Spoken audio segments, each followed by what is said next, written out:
श्री राधे श्री राधे श्री राधे श्री राधे। कुल गुरुदेव भगवान की जय, सदगुरु महाराज की जय। हाँ भैया, आप सभी लोग अपना अपना स्थान ग्रहण करें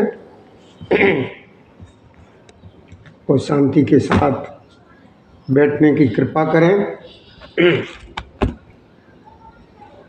और प्रभु श्री राम जी की कथा को श्रवण करें।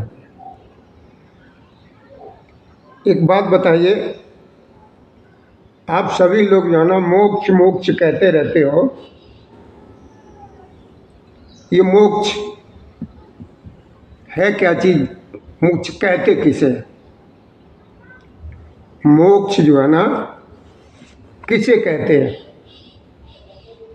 ध्यान दीजिए। देखिए, मोक्ष क्या? मोक्ष, मोह माने मोह, मोह का मतलब मोह, इसने मोहित हो जाते हैं, मोहने लगते हैं। मोह का मतलब मोह, और छा का मतलब है नाश, यानी क्षय हो जाना, कहते ना मोक्ष। पूरा मतलब हुआ मोह का नाश हो जाना ही मोक्ष है।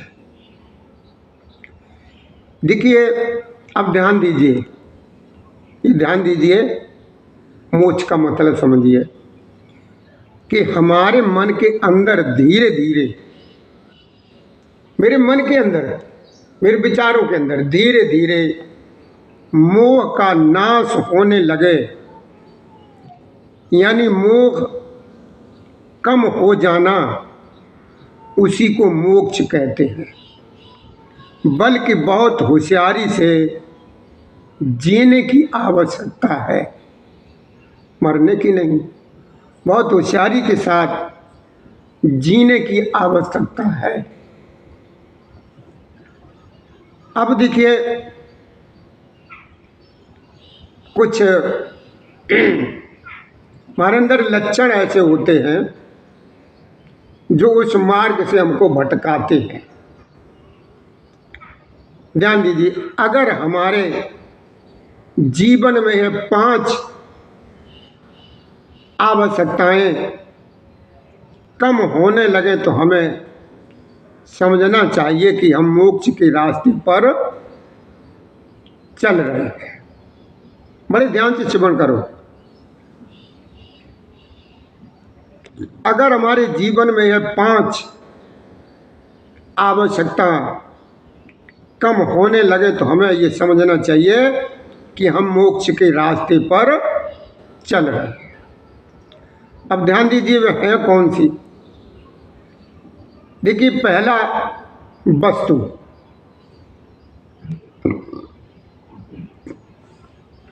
और दूसरा है विषय, और तीसरा है वसु, चौथा है व्यक्ति, और 5वां है हमारे विचार। तो ध्यान दीजिए, ये वस्तु, पहला वस्तु, बहुत सी चीज़ों की जरूरत कम होने लगे तो समझे मोक्ष के रास्ते पर हम हैं। बड़े ध्यान से श्रवण करो। वस्तु, वस्तु कहते हैं कोई भी चीज़ है, कोई भी चीज़ जो हमारी जरूरत के, वो अगर हमें कम होने लगे तो हमें समझना चाहिए कि हम मोक्ष के रास्ते पर हमारे कदम जो है ना बढ़ने लगे। दूसरा है विषय। विषयों के प्रति धीरे धीरे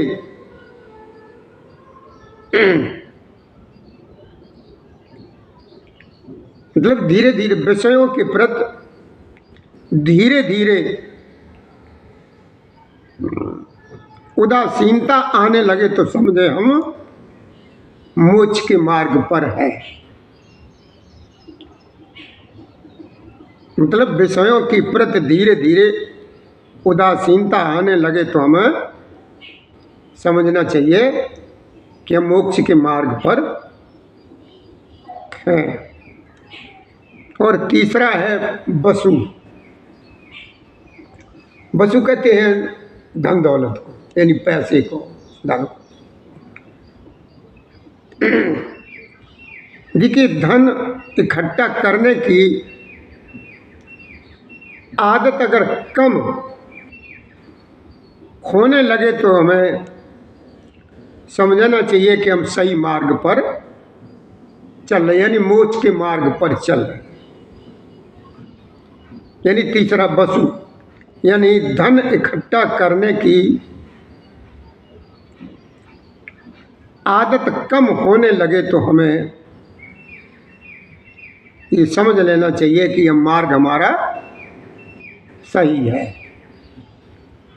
और चौथा है व्यक्ति। अगर हमको अकेले में और एकांत में अच्छा लगने लगे तो हमें बिल्कुल समझना चाहिए कि हम मार्ग पर बिल्कुल सही चल रहे हैं।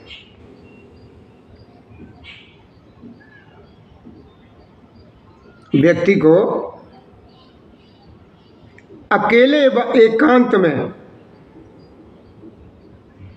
अच्छा लगने लगे तो हमको समझना चाहिए कि हम मोक्ष के बिल्कुल मार्ग पर सही चल रहे हैं। और पांचवा है विचार। विचार आते रहते हैं तरह तरह के। और देखिए, अगर हमारे अंदर विचार कम होने लगे तो बिल्कुल ही समझना चाहिए कि हम मोक्ष के मार्ग पर बिल्कुल सही चल रहे हैं।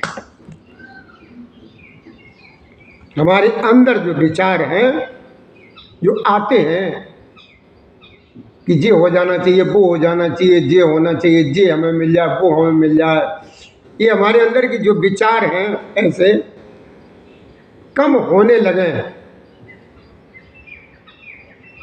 तो समझ लेना चाहिए कि जो ना कि हमको मोक्ष का मार्ग बिल्कुल मिल गया। क्या समझा आपने? ये समझ लेना चाहिए हमको कि मोक्ष का मार्ग हमको जो है ना प्राप्त हो गया। इसी के साथ चलिए अब आगे चलते हैं।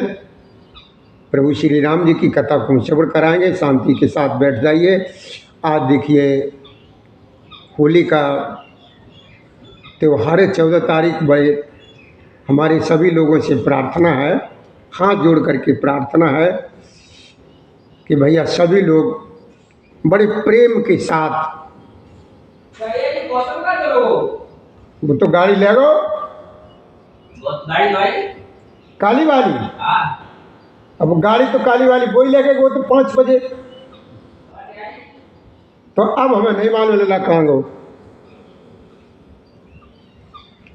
सभी लोग भैया होली के साथ सभी लोग मिल करके होली को बड़ी प्रसन्नता के साथ मनाएं।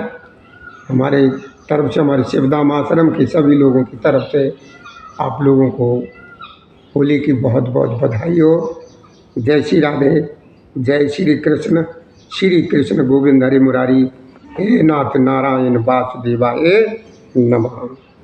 जय श्री राधे, जय श्री राधे, जय श्री कृष्ण, जय श्री कृष्ण, जय।